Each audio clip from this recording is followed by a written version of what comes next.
marriage is measured by faithfulness. And so whenever we talk about faithfulness, it's full of faith. And so it's something that you can depend on. So it means there's going to be devotion, loyalty, endurance in the relationship. And faithfulness seems to be sort of a lost virtue in our culture these days. And that people don't value that as much as they should. And so we want to value that as God's people, and we want to grow in that. And so I want to encourage you not only to be faithful in your relationship with God, and God's always faithful to you, by the way, but also being faithful to one another. And that would apply in any relationship we have, that we would pursue that, but in particular the marriage relationship. If you were to go to Psalm 136, we won't look at it, but there's a refrain over and over in Psalm 136. It says, His love endures forever. I mean, and His love doesn't wear out. You ever get tired of loving people? There's probably some people in your life you're like, they're wearing me down. And you would think that the way we are with God, we will wear down. But sometimes that can even happen in our marriage relationship. We can get to a place where we're enduring the person, but our love for them needs to endure forever until death do us part at least. And then when we go to Romans chapter 8, verses 35 through 39, Paul writes about nothing can separate us from the love of God. And he gives this list of different things that could possibly separate you from the love of God. But these things don't separate us from the love of God. And so we're thankful for that because God is faithful. Because if it were on us in our relationship with God, we are all unfaithful to God in some way and have been in the past. And so we want to think about what are God's expectations for our marriage and our relationship, and would be marital faithfulness. And I'll show you a couple of texts before we dive into the Song of Solomon. The first one's in Matthew chapter 19, verses 4 through 6. Jesus is being tested by the Pharisees on the subject of divorce, and he answered them, have you not read that he who created, so he's referring back to the Old Testament, the Mosaic Law, who created them from the beginning, made them male and female, which is a reference to Genesis 1 and 2, and said, therefore a man shall leave his father and mother and hold fast to his wife, and the two shall become one flesh. And he says, so they are no longer two, but one flesh. So what therefore God has joined together, not let man separate. In other words, we shouldn't allow people to ruin our relationship with our spouse, but also we shouldn't ruin our relationship with our spouse because God has joined us together. So the work of God in your life is to bring you together. So the unity is based on what He's doing, not based on what you're doing. And so if that's the case, then we should be faithful to one another. And the goal tonight is to remind you to practice faithfulness. So God is faithful to us. So therefore, if we're going to be like God, we need to be faithful to one another, in particular in the marriage relationship. You have a covenant relationship with God in Jesus Christ, this new covenant. And so that covenant relationship is more than a contract, it's sealed by blood. But then we have a marriage covenant, and so that's what we talk about. So when we get married to somebody, it's a big deal. And so we don't want to miss the fact that we make a covenantal vow before God that we keep that and remain faithful to Him. So to be unfaithful to our spouse is actually to be unfaithful to God at the same time. And so will we have a marriage ceremony? And if you got married, you probably did it somewhere. You may have done it in church, or it's popular now to do it outdoors and all these other places, which is fine. But you stand before people and you stand before God as a witness, and you say, I promise to love you. And you say, like, in sickness and health and in wealth and in poverty and all these things. And what you're pledging is, I'm going to be faithful to you. And so we want to make sure that we keep that pledge. In Exodus chapter 20, verse 7, which is where we find the 10 Commandments. And I'm jumping all over the place. Let me get there. Verse 7, Moses writes, he says, you shall not take the name of the Lord your God in vain. For the Lord will not hold him guiltless who takes his name in vain. So in other words, when you make a vow before God and you use his name and you don't keep that, then that means that you took that vow in vain. We're warned about this in different places, such as Ecclesiastes chapter 5. We talked about this passage recently on a Sunday morning in our Fish or Cut Bait series, but I want to go back to it because it talked about being careful about making vows before God. And he says, guard your steps when you go to the house of God. To draw near, to listen is better than to offer sacrifices fools, that they do not know what they're doing. It's evil.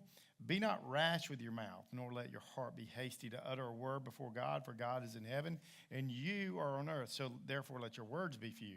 For a dream comes with much business, and a fool's voice with many words. He says, so when you vow a vow to God, do not delay in paying it, for he has no pleasure in fools. Pay what you vow. It is better that you should not make the vow than you should vow and not pay. Let not your mouth lead you into sin, and do not say before the messenger that it was a mistake. Why should God be angry at your voice and destroy the work of your hands? In other words, be careful what you say before God, because God is holding you accountable for the things that you commit to. And so when we stand before people and we say, I love her, she loves me, and we have all this, and it's wonderful that moment, the goal is not just for her to be faithful in that moment, but the goal is to be faithful throughout the relationship. In Malachi chapter 2, I want to read to you this. It's pretty stern. The prophet Malachi is prophesying to God's people, and he says this about what they do that he's not pleased with. He said, in this second thing you do, you cover the Lord's altar with tears, with weeping and groaning, because he no longer regards the offering or accepts it with favor from your hand. So, in other words, people are coming to sacrifice and give to God, but God doesn't accept it. But you say, why does he not? And then he says, because the Lord was a witness between you and the wife of your youth, to whom you have been faithless. You've not been faithful to her, though she is your companion, your wife by covenant. And so he calls them to the floor on this, and he says, did he not make them one with a portion of the Spirit in their union? And what was the one God seeking? Godly offspring. So guard yourselves in the Spirit, and let none of you be faithless to your wife of your youth. And so, in other words, God takes marriage seriously. And the success of a marriage is that there's faithfulness in it. And so that's why we say that we are, once we become one with our spouse, that's where we've got to pursue and keep that intact and protect that. And so we talked about the fact that the word unity, or the word one in Hebrew, it literally means to wall up the door. And so if you think about when you get married, it's like going into a room, and you get in the room, and there's only one way in and one way out. And what you do is you take bricks and you wall up the door. We once did a series here on marriage, and I had a door up here on stage. We talked about 7 things to help you to protect your marriage. And we actually had couples come up with planks and wall up the door. And the point being is the goal is to be faithful to one another, to be fruitful, to have kids, and do that as part of the goal. But the goal is for your marriage to last. That's why when you say I do, you say till death do us part. Like that's the goal for us to stay together. And so I want to encourage you to that because that's who God is for us, and that's what we want to be to one another.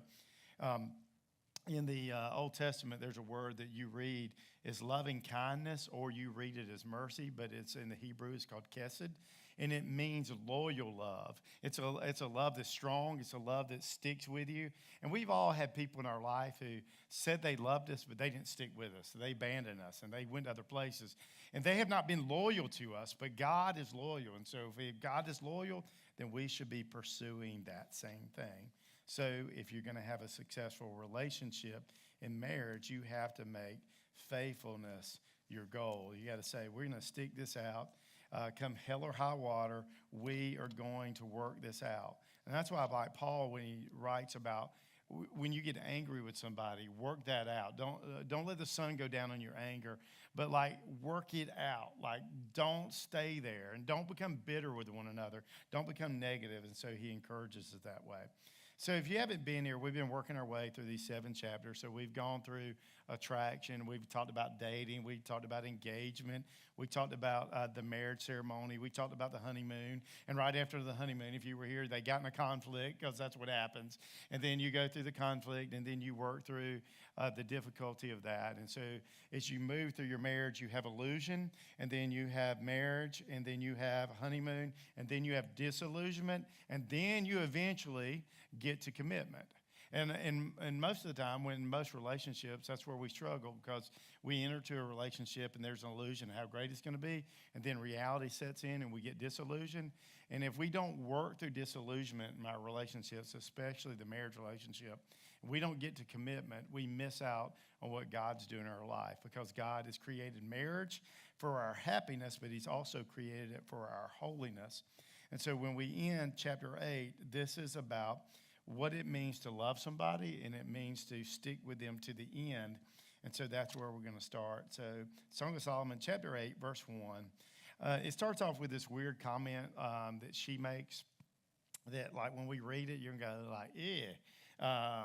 But, the culture is a lot different than our culture. She says, this is the Shulamite, and the Shulamite, if you haven't been here, is the feminine name for Solomon, and then you have Solomon. And so she says, oh, that you were like a brother to me, who nursed at my mother's breast. And if I found you outside, I would kiss you, and none would despise me. And then she says, I would lead you and bring you into the house of my mother, and she who used to teach me, and I would give you spiced wine to drink, the juice of my pomegranate. And so when you're reading these first few verses, like, doesn't that sound weird? Like, she says to her husband, I wish you were like my brother. Like, you probably, ladies, don't say that about your husband. You don't say, I wish you were my brother. But what this is about is, this is a little flirtation. In other words, a great relationship, no matter how long you've been married, is going to have flirtation. And so if you don't have flirtation, it might mean that something's a little off. But she starts flirting with her husband and says, I wish you were like my brother. And then we go like, yeah, that sounds really gross. But what she's saying is, if you were like my brother, I could show a public display of affection towards you. And so in the Old Testament days, it wasn't like normal for you to show public displays of affection, PDA to your husband, but you could show PDA to a relative like a brother. And so she's saying, I wish you were like a brother. Then, when we're out in public, everybody wouldn't look down on us because I show you affection. And so she says, I wish I could do that because that's how much I love you, and I want like everybody to know it. And so that's why you do it in public. And so she says, I wish you were more like my brother in this situation. I would kiss you, and nobody would despise me. And so that's what she's saying. So she's being flirtatious and playing with him. And so as we think about this, and so she says, I would take you back home to where my mama raised me. And she says, basically, we've talked about this before because she referred to her mother's house. Remember, we don't have a picture of her father, but her brothers, and we'll come back to her brothers in a minute. Her brothers are kind of taking care of her and looking after her. And so she says, I'll take you back to my mom's house. And that was a safe place for her. So she feels very secure with Solomon. She says, that I would take you home to be in the safe place and the security. And so one of the things that, I want to hit on real quickly is why be faithful over a long period of time? Because in our culture, I think that's a question that's being asked. Like, why stay with one person all your life when you can be with other people and, you can experience different things with other people? And I want to say to you, one, because God is faithful. In our marriage relationship is a picture of our relationship as Christ in the church. And so we want to be faithful to one another. But I want to give you 3 reasons real quick why I think it's worth staying faithful to your spouse. Number 1, because it's right. And that should be enough for us. It's just simply the right thing to do. But like I'm not saying that like out of duty, but I mean it's right like in terms of delight in it. And so it's the way it should be. Relationships are based on trust. So if there is trust, there has to be faithfulness because faith and trust really go together. And so if the relationship is based on trust, it's going to be right. If it's not based on trust, then it's going to not only feel wrong, it's going to be wrong.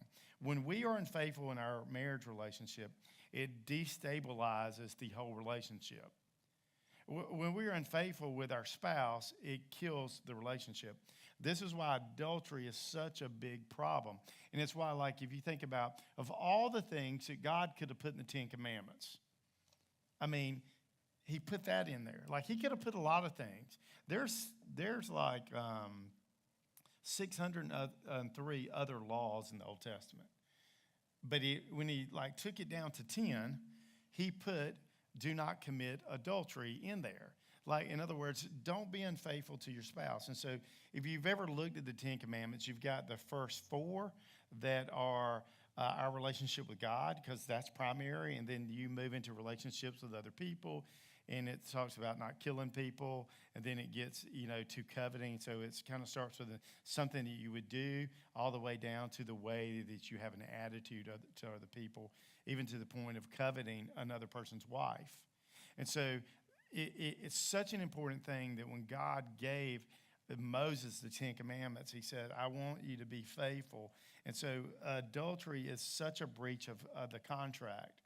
And a matter of fact, when God talks about Israel, he gives it the same picture as the marital relationship. In other words, God is dealing with Israel, and Israel's been faithful. And I don't know if you've ever read the book of Hosea, but if you haven't, read it.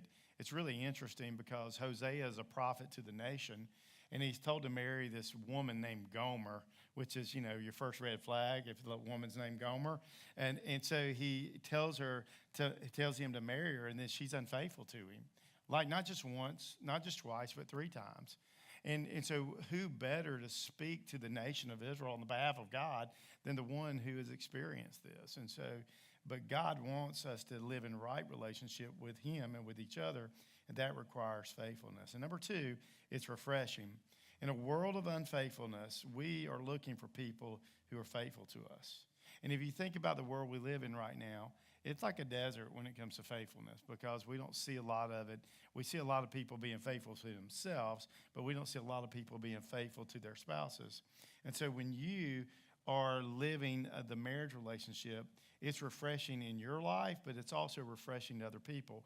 And we talked about this a couple of weeks ago. I said to you, hey, tell me somebody you think has a great marriage relationship. Somebody you look at and you say, I want to be like them.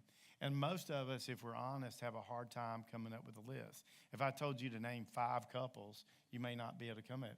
Sometimes you can't even name 1 couple. And so we want to have the kind of relationships that are refreshing to us, but also to other people. And we can only do that if we practice faithfulness. Number 3, it's rewarding. What is the reward for you personally in faithfulness? And I want to offer to you is joy, is peace, is love. And it's really what we want. In our relationship, don't you want peace? Like to be able to come home and be with somebody that you can be yourself with and that you're not in constant chaos with. I had a friend that I grew up with in high school, and he didn't get married until he was 40 years old. And we used to talk about this all the time. He's like, he just couldn't find the right person. And because I had been doing ministry for a long time and dealing with married couples, I would tell him all the time, look, hey, bro, let me tell you this worse than being single. And that's being in a really bad marriage. Like, so don't get too caught up in that. Make sure you find the right person. He did. He's got a great marriage. But, you want peace and you want joy, so you want happiness, you want love. That's what we all want. And that is based on trust, which means that we have to be faithful to one another. Let me say this. Trish and I have been married 26 years, and in about 2 months we'll be 27 years, correct? And so, make sure I'm right. She's better with math than I am. And so I kind of get lost. I'm probably the only person to hear through his wife a 30th birthday on her 31st birthday. So I get numbers mixed up sometimes. And so that's a whole nother story.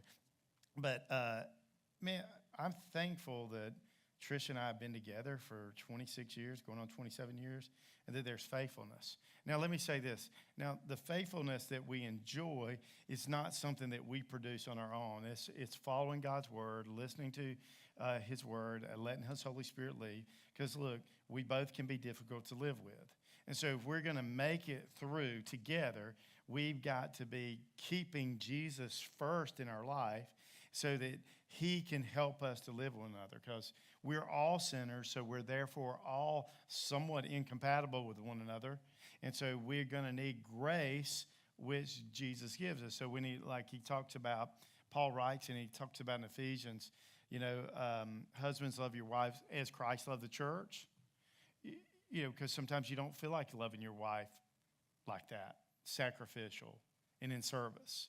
And then the wife is to love her husband I mean, respect her husband, submit to her husband as unto the Lord. In other words, like Paul adds that to that because sometimes he's not worthy of that. And so you only do that by grace. So it starts with having the grace of Christ that bleeds down into your relationship so that you can remain faithful to one another. So we get to verse 3 after we talk about these are the things that are good about faithfulness. It's right, it's refreshing, it's rewarding. Number 3, verse 3 says, his left hand is under my head and his right hand embraces me. And if you weren't here, this has been said earlier. And I won't bring Trish back up here to show you what that looks like. And so if you were here, we actually like acted that out. So I want you to think about it. His left hand is under my head, and his right hand embraces me. So you kind of, everybody out the picture? There, y'all want Trish to come back up and do this with me again? It's probably, some PDA up in front of the, whole church. And so, but that is the position that you're in when you're going to be intimate. And so she says, this is how I see you. And so you can see that there's this flirtation going on, this movement of intimacy. And then in verse 4, it's a really strange refrain. We've gotten this refrain 2 other times, but they were all previous to them getting married. Let me read it to you. I adjure you, O daughters of Jerusalem, so talking to the young ladies, that you not stir up or awaken love until it pleases. And so we talked about you don't want to have sex before marriage, so you don't want to awaken it or arouse love until it so desires, until it's the right time. And so this is a strange place because they've been married now, and it's been a little while. And so we've seen this before. So why is it here? Well, the first 2 times it's said, it's, the Shulamite is saying it. At this point, seems to be Solomon saying it. And so he's saying the first 2 occasions are her. This is him saying it. And the reason I think it's here is to say sexual intimacy is best when the relationship is maturing and there is faithfulness that guides the relationship. And so in other words, if you are in a relationship and you're not married to the person, when you allow sex to be part of the relationship, you begin to cloud the relationship. In other words, you don't think straight. And so one of the reasons that God says, hold off on that is because it's not in the right place. And so if you're around people and they're not married and they have a relationship and then they start having sex, like that seems to be like the only time they really get along, when things are starting to go bad. And so it begins to dominate their relationship. And I want to show you in 1 Corinthians, Paul says something interesting about our sex lives that I think gets at this point. And then he says, what I want you to do is flee sexual immorality. In other words, you need to understand the power of the physical realm in your life and how it affects everything that you do. So this is 1 Corinthians chapter 6, picking up at verse 16. He says, or do you not know that he who is joined to a prostitute, so he's having sex outside of marriage, becomes one body with her? For it is written, the 2 shall become one flesh. And so when you go back to Genesis, it's talking about 2 people become one flesh. They're acting as if they're married. So there's unity there. He says, but he who is joined to the Lord becomes one with him in spirit. So he's comparing, like when you join with somebody physically, you're joined with Jesus spiritually. And he says, flee from sexual immorality, which that terminology is for all sex outside of the marriage context. He says, every other sin, listen to this. And you may say, I don't understand what that's all about, but you don't need to understand everything it means to get like, it's a big deal. Every other sin a person commits is outside of the body. But the sexually immoral person sins against his own body. You do something to yourself when you sexually sin. Or do you not know that your body is the temple of the Holy Spirit within you, whom you have from God? You are not your own. In other words, you don't belong to you. Who do you belong to? You belong to God. For you were bought with a price. What was that price? It was the blood of Christ. So glorify God in your body. In other words, your body and what you do with it matters to God. So we're not Gnostics, and Gnostics believe that the physical body didn't matter. You could do what you wanted to with your body, and that's part of what he's writing about. But the truth is, so like they would say, Gnostic means knowledge. So if I have this spiritual knowledge, that's what's really important. So it doesn't matter what I do with my body. And Paul is saying that's not the case. What you do with your body matters, because when God saves us, he's not just saving our soul. He's saving our bodies. You would say, well, our bodies are going to the grave. Yeah, but he's going to resurrect you. That's body and all. So you're still going to be you, and you're going to get a resurrected body. You're going to get a perfected body, an imperishable body. And so God cares about what you do with your body. And so it's a big deal that you avoid sexual sin. So that's why he says, flee sexual immorality. Every time you see in Scripture somebody stepping into sexual sin, the combat for that is run. And that's why we've been saying that the whole time is run, like you can't play with it, because it's like fire. When fire is in the fireplace, it's great. It warms the house. Take the fire out, it'll burn the house down. And that's what he's writing about. And so he says, Solomon's saying, don't awaken sexual passion until marriage, where it is free and enjoyable, and it doesn't burn your house down. So verse 5, she says, who is that coming up from the wilderness, leaning on her beloved? Under the apple tree I awakened you. There your mother was in labor with you, and there she who bore you was in labor. And so she pictures him as one coming out of the wilderness. Now, when you think in the Scripture about the wilderness, or we could use the term desert, the place of the wilderness or the desert is a place of testing. If you remember when Jesus was led into the wilderness by the Holy Spirit, he was tempted there, he was tested there. And so anytime you find somebody in a desert, and I don't know if you've spent much time in the desert, I haven't spent much time in the desert, it's a place of testing. It's a hard place to be. And so anybody going through that is going through a test. And so this is getting this picture, their relationship has been through a test. And so she begins to look back on this, and she begins to think about this relationship. And so in this flashback, really look back, she says, under the apple tree I awakened you. And so this is probably the place that they fell in love. It's a place where they met there. Your mother was in labor with you. So there's this birth of love. So the apple tree is a place of love. It's like where they fell. And I think it gets to the point being, in our relationship with our spouse, it's us. It's not just me. It's we, not me. And so I want to make some observation in the next few verses about what love is. Love is identification. So in other words, when you get married, you're identifying with the other person as if you are one. That's why we change our names. And so like Trish is no longer Trish Nikolai. She's Trish Watson. And so she takes my name.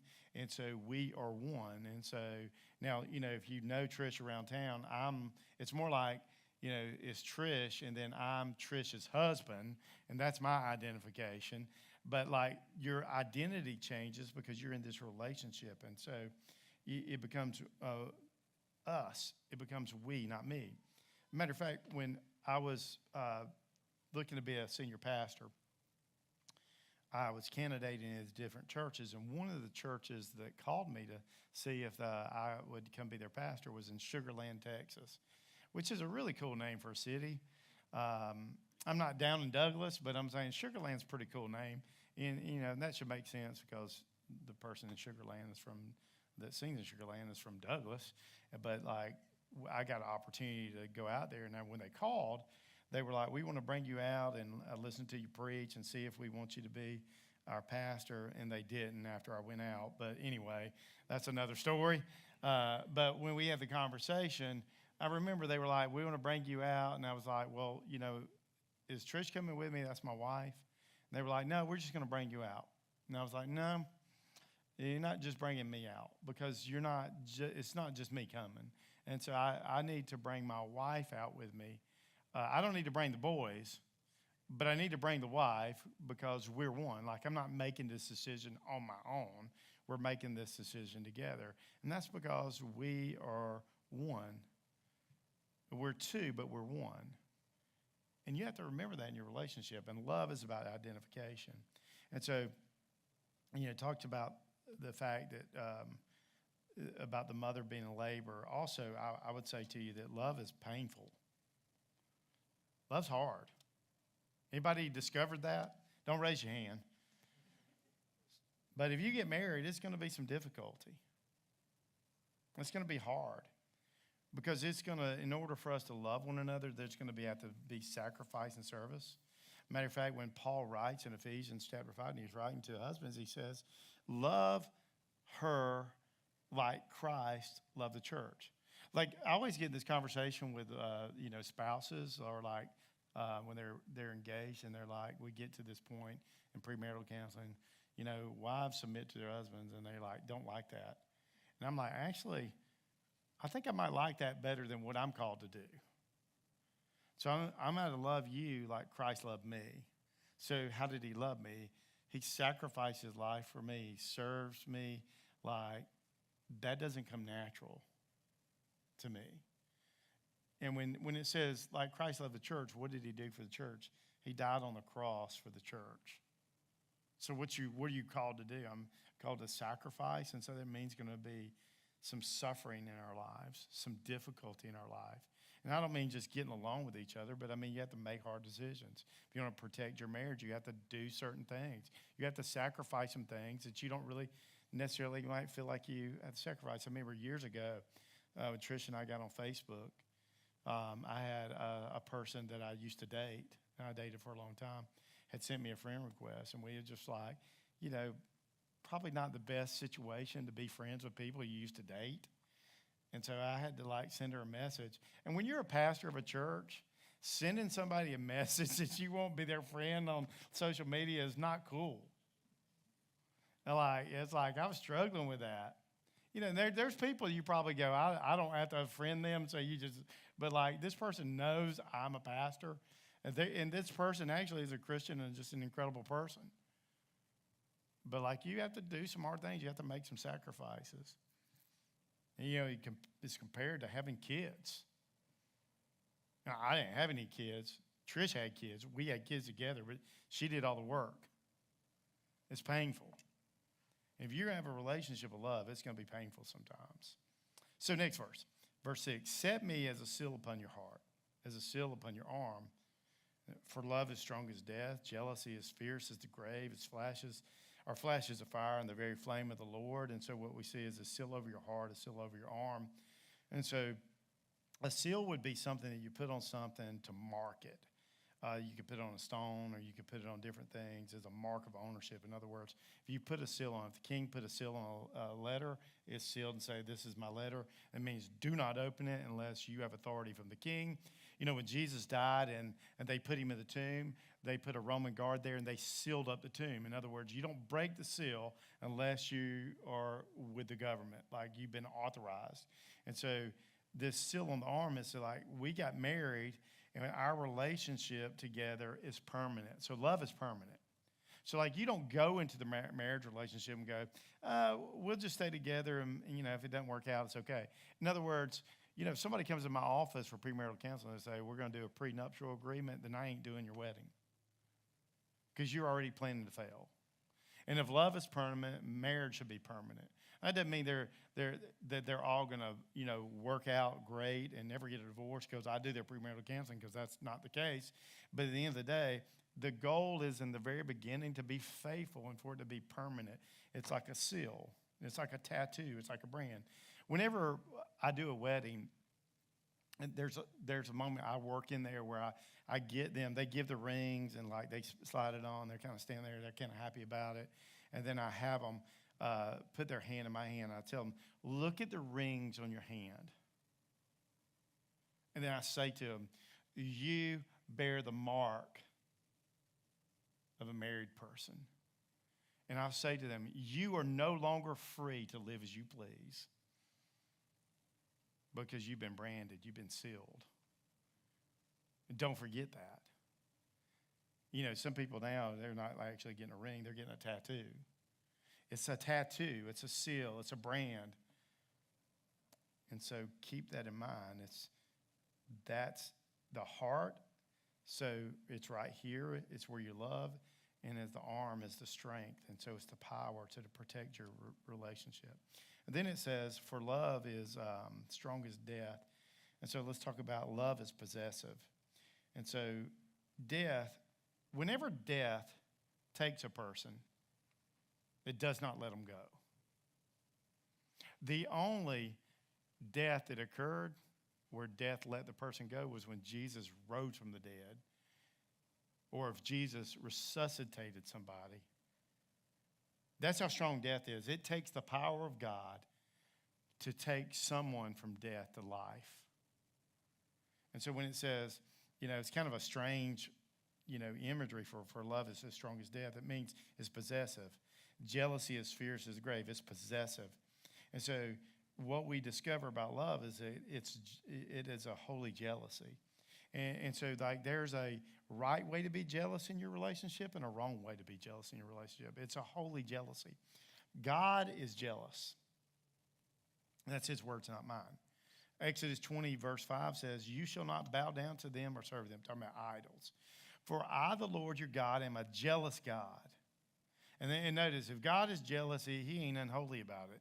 He's a jealous God, visiting the iniquity of the fathers on the children to the third, fourth generations for those who hate me.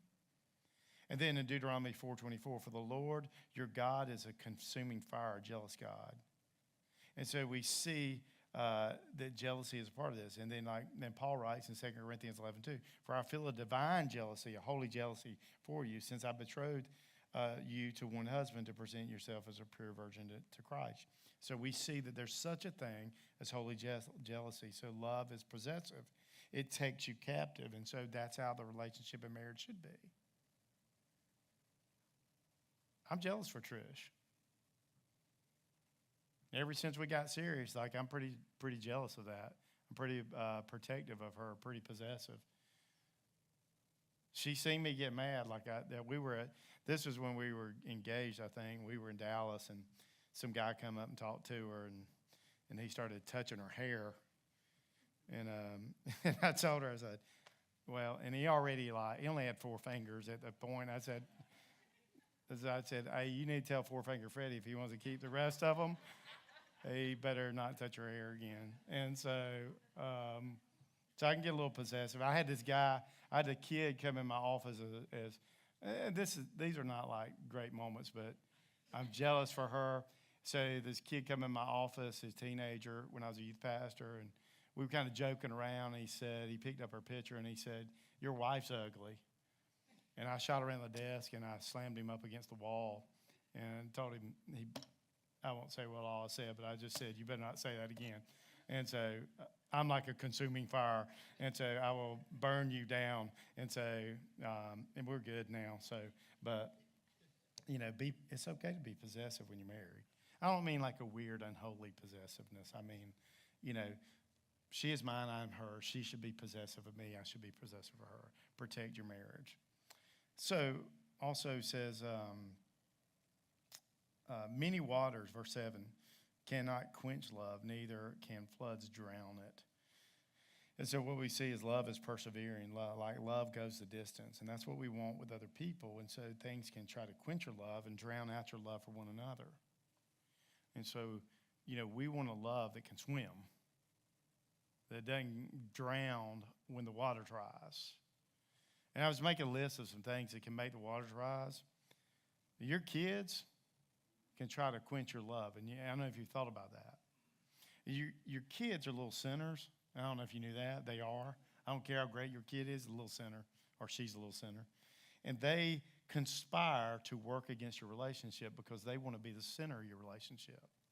When, I don't remember which one of the boys started this, but, we would be laying in the bed at night, and then, the boys would come in, and one of them, and they had this phrase that they would try to get between us. Like if we were laying close to each other, they want to get right in the middle. I don't know if you have that experience. Maybe your kids don't come lay down with you, but they would lay down with us. And one of the boys named it, he was slicing the chicken. And so, in other words, he's getting right in the middle of us. And so, that's a picture of what kids do. And so, if you're not careful, they do slice the chicken. And over time, it's we were like really good like before we had kids, and then we had kids, and they became the center, and then like we're 20 years down the road, and they've moved out, and we don't know each other anymore. It quenches the love. And so don't let your kids get in the way. Make sure you make time for y'all. In-laws can do this. We won't talk much about that, but that we can say that. Money can do that. Conflict can do that. Other people in your life can do that. Your career can do that. You get so caught up in what you're doing, your vocation, that you kill the passion that you have for one another. So let your love persevere. Let it endure. Don't drown it. And so that's what love has got to be about. It's got to be able to withstand the flood. Verse 7b says, if a man offered for love all the wealth of his house, he would be utterly despised. In other words, love is priceless. You can't buy it. Isn't there a song about that? You can't buy love. I mean, if we could buy it, then there'll be a lot of people happy. Like the worst marriages really are in Hollywood. They're the people that are rich, and they can't get it right. I don't know if you're old enough to see this movie, but like 1993, there was a movie, Indecent Proposal. Anybody remember that movie? And so I don't remember all of it, but I remember there was a couple, they were doing really good, and this rich guy offered them money to have sex with the guy's wife, and they were like debating on doing it and like destroy their marriage. I don't even think I watched. I just kind of know the gist of it. But like, you cannot buy love. It's either for free, but it's priceless at the same time. And so love is like that. It's like, sometimes we try to buy it. We want to use, the money that we have, but you just can't get it that way. And so that's how great love is it's priceless. So we're getting tight on time, so let's look at some final advice. Here's a flashback scene toward the end of this. And this is the brothers kind of speaking about their sister. We have a little sister, and she has no breasts. What shall we do for our sister on the day that she is spoken for, so when she gets married? If she is a wall, we will build on her a battlement of silver, but if she is a door, we will enclose her with boards of cedar. And so the question, I think, like here is like, on the day she's spoken for, when are you ready to get married? And I would say the day that you are mature, you get ready to be married. But her brothers felt the need. If you remember back in chapter 1, her brothers were taking care of her, and they were looking after her. But they made her work in the vineyards, and because she was working in the vineyards, she got self-conscious about the way she looked. And so her brothers felt this need to protect her. And so, they were saying when she was young, they would take her, and then it goes into this, if she was a wall. So a wall is a defensive, closed, structure. So what they were doing is saying is like, if she is a wall, then we'll build a battlement. So like if she's displaying good choices and wise choices, then they would give her more freedom. But if she doesn't, they're going to barricade her up. And she protects herself, then they don't need to protect her. And then the other side is the door, which is more offensive. It's you can go in and out. So, if she's like that, we will enclose her with boards of cedar. In other words, if she doesn't make good choices, we'll lock her up. Like if you got kids, you know what that kind of means. It's like, you make good choices, I'll let the leash out a lot, but you make bad choices, we're going to zip you back in. And so her brothers had that for her life, but they were protecting her. They wanted to see her make responsible decisions, because if I make more responsible decisions, then I get greater freedom. If I'm irresponsible in my decisions, I lose my freedom. I remember when Trish and I were getting close to getting engaged, and I came home from seminary, was spending some time with my parents, and my mom had really got set on me coming back to Georgia because they're in Georgia and I'm in Texas. I'm coming back, and so all of a sudden, like, I'm not tell you our whole story, but basically the summation is Trish and I tried to date her, she rejected me. Later, she wanted to date, I rejected her, and then I was like a month from leaving Dallas. I was graduating. And we started talking again, and we started dating. And then like a month later, we got engaged. So it was real quick. And so my mom was questioning me about this. And I remember saying to her, well, why are you giving me such a hard time? It's not like I've been making like terrible decisions. I'm in, everybody, just so you know, I was in seminary. Like I'm studying to be a pastor. So like I've been doing ministry. So I'm like, I'm not like making bad decisions, and I need you to trust me on this. But like she was feeling protective. Sure, she's a mom, hoping her son came back. And so, I really challenged her. It's like, so why do you think I'm making bad decisions? And so we had this conversation about it. And so she relented, and she loves Trish now. And I think she thinks, hey, I made a good decision. But she was questioning it. So the response to her brothers is this. She says in verse 10, I was a wall, and my breasts were like towers. And then I was in his eyes as one who finds peace. So she says, I was a wall for myself. I protected myself. I listened to you, God, and I've been faithful, and to the point that now I have a husband. And she says, it's kind of a weird language because she's saying my breasts are like twin towers. That's kind of a strange way of saying it for us. But like, in other words, she's saying, I garnered respect because I was pure and mature. And so the wall and the towers are structures of protection. They're defensive. So she's saying to them, I'm physically, emotionally, and spiritually mature. I know what I'm doing. So when are you ready to get married? When you are mature. In particular, I would say when you're spiritually mature. And so if you are a believer, Paul says, do not be equally yoked with an unbeliever. In other words, as part of spiritual maturity is I recognize spiritual maturity, and then I enter into that relationship. And so she says that that's the way it should be. And so if we were to say, what is spiritual maturity today? I would just say to you, the person looks like Jesus, acts like Jesus, talks like Jesus. How else would we say it? Well, Galatians chapter 5, Paul writes and says, but the fruit of the Spirit is love, joy, peace, patience, kindness, faithfulness, goodness, self-control. Against such things, there's no law. And so, like, if you want to say, well, what does it look like? It looks like that. So, like, when Trish and I were, at this point where we started talking again and we're going to get married, that's one of the things she said to me. She's like, she's going to this Bible study with this lady who's an incredible leader, one of our professors' wives. And so she's in this Bible study, and she said she was sitting in the Bible study, and they were talking about characteristics you look for in a husband. And so you'll know, I didn't have those characteristics to be with. I don't mean morally. I mean, like, she was looking for a blonde-haired, blue-eyed, tall guy, which I'm not, as you can tell. And so, so she's going through this, and she says, that's Chris. He's got the characteristics I'm looking for. And then, things started moving. But, that's where we were. And so she's making good decisions. We're making it. So we have some maturity to us, which was based on purity, this is really interesting. So there's a little wordplay here that it's hard to see in the English, but I think you'll get it. She says, then I was in his eyes. So let's say it like this. Then I was in Solomon's eyes as one who finds peace or brings peace. Solomon is based on the word shalom, like she's the Shulamite, so the name means peace. Solomon's name means peace. So it's a play on words. Then I was, the Shulamite was in Solomon's eyes, so peace was peace's eyes as one who brings peace.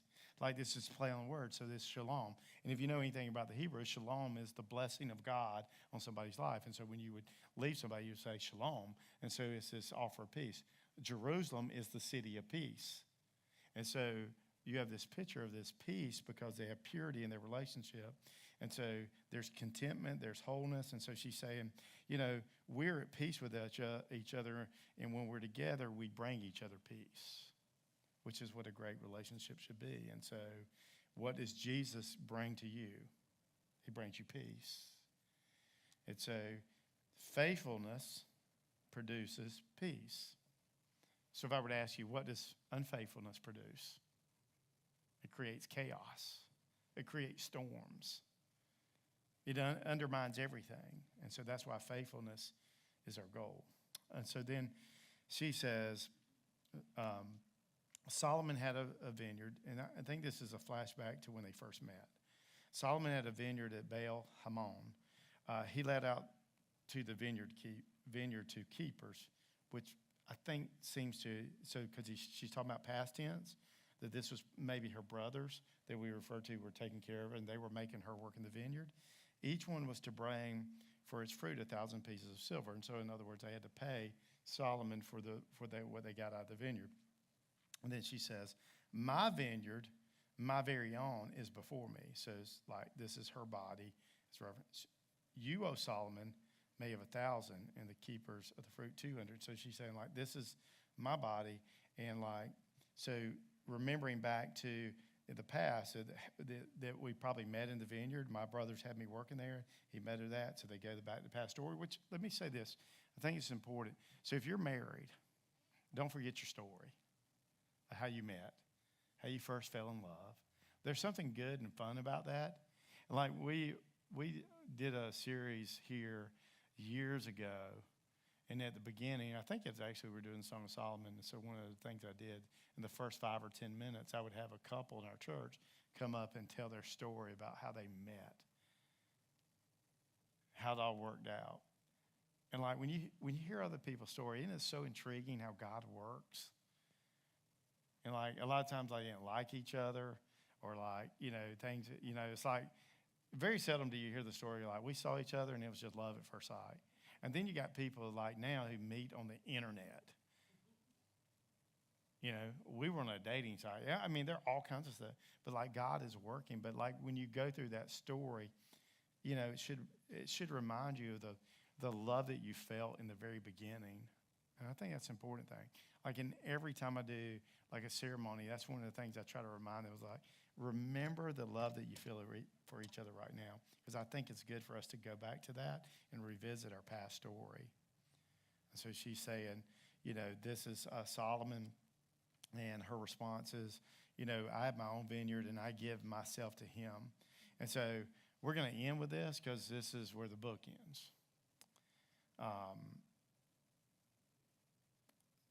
So he says in verse 13, and let me just read to you for 13 and 14. I want you to think about what's going on here. O you who dwell in the gardens with companions listening for your voice, let me hear it. What do you think he's saying to her? Now, don't say it out loud, but just think about that. And then she says, make haste, my beloved, and be like a gazelle or a young stag on the mountains of spice. What y'all think is going on there? If you don't know, I'll tell you. So he says to her, you who dwell in gardens with your friends, and we've talked about our friends, listening for your voice. I want to hear you speak. Let me hear it. This is like Solomon's calling her on the phone while he's at work and saying, baby, I just need to hear your voice today. I can't see you because they didn't have FaceTime back then, but I just want to hear your voice. So in other words, he's going by the vineyard. I just want to hear you talking. I remember we had a couple here at our church. They were an older couple. The husband passed away. I remember being in the house with her, and I remember her saying, I would just love it if I could hear his voice one more time.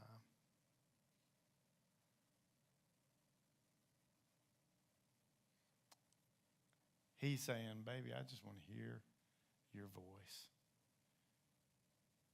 Like, do you have that kind of relationship where, like, you know your spouse's voice? Like, you can hear them in a crowd. I think Trish knows my voice, but I know she knows me clear in my throat. She can hear me in Walmart, across a Walmart. I knew you were over there in that aisle because I could hear you clearing your throat. I don't think she's going, I wish I could hear you clear your throat one more time. But you get the point. There's those little things you pick up on. And he's saying, I wish I could hear your voice. And so her response to that is, honey, you're going to need to hurry home tonight. I'll be waiting for you. And do y'all follow what she's saying? Be like a gazelle, young stag. Have some energy about you. Get on get to moving. I'll be waiting for you. It's a little seductive, isn't it? On the mountains, plural, of spices. Does anybody not know what that's talking about? And so, in other words, I got some perfume on my mountains. Never thought that you'd hear that at church, did you? But it's in the book, so we can talk about it. So, if Solomon was at work and he says, I called on him, I just want to hear your voice, and she says that to him, that's flirtation. That's spicing things. Like, she's spicing it up. Like, literally, it amounts to spice. She's spicing it up. So she's being seductive. And so what do you think was on Solomon's mind the rest of the day? I don't need to say it because it's obvious. And he's thinking about his wife. And his wife was thinking about him. And that's what you do when you're in love. And that's why you can't drown it. And that's why it's like a consuming fire. That's why it is strong enough to stick through the thick and the thin. And that's what a great marriage is. And that's what happens when you're faithful. Doesn't mean you're not going to have some difficulty. Doesn't mean there's not going to be some stuff you got to work through. But you are called to be faithful to one another. And the best relationships are the ones who are faithful. It's what we long for, because faithfulness is right, faithfulness is refreshing, and faithfulness is rewarding. And that's God's plan. From the very beginning, you say, well, you have polygamy in the Bible and you have all this other stuff in the Bible. Yeah, you do. But if you go back to the very beginning, the whole mindset of the Jew was what's more original is more weightier. So what was the original intent of God for marriage? When Adam married Eve and when God presided over the first marriage, it was that they would be faithful to one another. That they would have God as their God, and they would be faithful to one another. And then they would have little babies that looked like God because they were made in the image of God. Faithfulness to him leads to faithfulness to each other. That's what love looks like. Let's pray. Jesus, thank you for your mercy toward us. And we've been unfaithful not only to you but to each other. But you are gracious to us. You are merciful to us. And the words that Paul wrote to us in Ephesians about marriage that are reiterated by the Apostle Peter. And may we in our relationships love one another as you have loved us. And God, would you restore marriages that are on the rocks? Would you do that here at Grace Point? Would you create marriages here at Grace Point that people would look at the marriages of the people in our church and they would say, I don't know what they got, but I want some of that. Like they got the kind of marriages at Grace Point that people are really looking for. Only you can do that. But we can't do that on our own. So let us fix our eyes on you, not only the author and perfecter of our faith, but the author and perfecter of our relationships. And help us to love one another with passion, with perseverance, for just pure joy of what you created us to be together. May your blessing and your shalom be on us as a church and as people in marriage. For those who have not yet got there, I pray that you would guide them with passion for you and with purity for their relationships. That would just be words that we talk about at church, but that would be a real pursuit in trusting you for the people that you want to work in our life. All glory and honor to you, Jesus.